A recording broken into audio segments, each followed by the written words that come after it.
to see Kamille work, and I have issues with the way that they did that we'll talk about in a minute. But first, is that she's been kind of, again, like the AEW version of Raquel Gonzalez Rodriguez. She's tall and striking and has a severe look and physically imposing.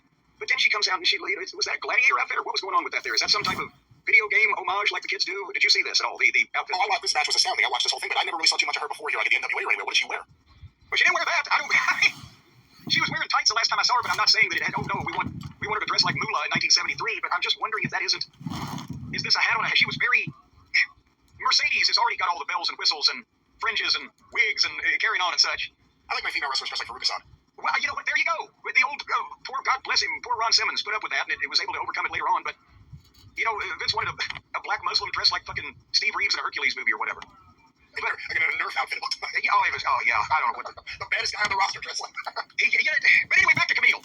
The baddest woman on the roster. That ought to be what they're going for. So, again, it was a little over the top, I thought, for whatever. But nevertheless, she's wrestling Queen Wayayana. Aminata. What are you doing? You'll clean it up. No, that's her name, Aminata. Queen Aminata. Her Highness, Aminata. Well, her Royal Highness, I was one to evaluate Kamille, but the Queen's tights weren't the only things that were green. I'm not sure which was more fluorescent, her tights or her wrestling ability. You couldn't evaluate Kamille from this match because the other girl is too tall, too awkward, and too green. And therein lies problem with booking. It's not the young lady's fault that she's been in the wrestling business 15 minutes or whatever, but why, if you're trying to get Kamille over as this towering, what do you want to say, bodyguard or hench person or whatever the fuck she is? Diesel. She's Diesel. There you go. Yeah. Then why'd you book her? She's probably the only girl I got that's like 2 inches taller than she is. Yeah, that's the thing that made no sense. She should have been in there with a Layla her. Someone's like 4'10", would really accentuate how big she is. Yes, and also when she tried to, the Queen tried to do the deal where Kamille picks her up for the sidewalk slam or catches her in that position, but she does the head scissors or whatever. She's so fucking tall, my God. The gravity, the momentum, they fell in a heap. At one point, the Queen did something to her, and she couldn't figure out what it was that she had done in order to sell it. So she just kind of grabbed her mouth and stood and staggered slightly. And again, they're building Kamille versus Chris Statlander, who's the only other young lady on the roster that matches up size-wise and power-wise, etc. So I can see, okay, we want to point this way, but why put the same thing with a greenhorn on television and have it shit to bed? So anyway, she got way too much on Kamille. And I wrote, why are we building this versus Statlander when Kamille can't handle this girl? And because they just decided they wanted to push the Queen 3 weeks ago or whatever. Then don't book this match. Goddamn. And Kamille got a torture rack and then went into some kind of slam and got a 2 count. The commentary was right on that part. So like, oh, was she going to? She did it. She's got her in there. They didn't say torture. They said something, and then she just dropped her. Yeah. The commentary were having problems all night, but with this match, there was only so much you could say to cover for whatever they were doing. Yeah.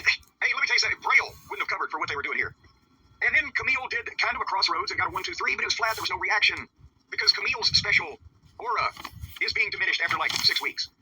And then Statlander came to the ring and had a face-off. And Mercedes hit Statlander from behind, and she no-sells it.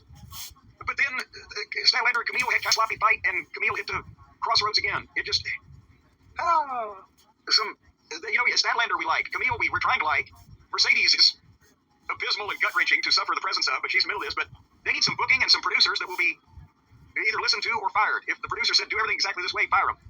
If nobody listened to them, find something to listen to. Your thoughts, Brian, on the situation? Their timing wasn't the best at different times. Speaking of bad timing, it appears that the gang has decided today's the day they're going to clean up the first round of leaves and a phone off. So you may hear the spaceship behind me. That's what's going on there. All the leaves are gone, and Brian is so upset. That's the frustrating thing. They're not gone. They're going to clean out what's on the ground now, but only half of the shit is falling out of the trees when we had a big wind the other day. So now everything else is going to fall down like tomorrow and then be here for another month. We'll have them come back next week. Not next week. For this? Yeah. You hear this? You hear me what I'm telling you, son? This is the audio equivalent of Kamille versus Queen Aminata. No, I actually enjoyed it because I was fascinated by what was happening there. Like you said, Queen Aminata, again, a very attractive woman. Oh, good Lord. She's tall. And she also doesn't have a world of experience, and I don't even know how you can get that at this point in time. In this day and age in wrestling, let alone in AEW, where are you going to get that? But she needs to work with the right person, and it was awkward with her and Kamille. And again, if you're going to shine Kamille, why is she working with someone bigger than she is? Why is she working with someone bigger than she is? And, is anyone excited for her against Statlander? We both like them. You said, I've never seen Kamille, so I can't say much. I like Statlander. Is anyone excited for that right now? Well, no, of course not. Because, and again, it's been poorly imagined from the start because it's in the middle of all this other shit. You can't keep track of which week that they're trying to make the new Green Girl, the next big star of the Green Girl division.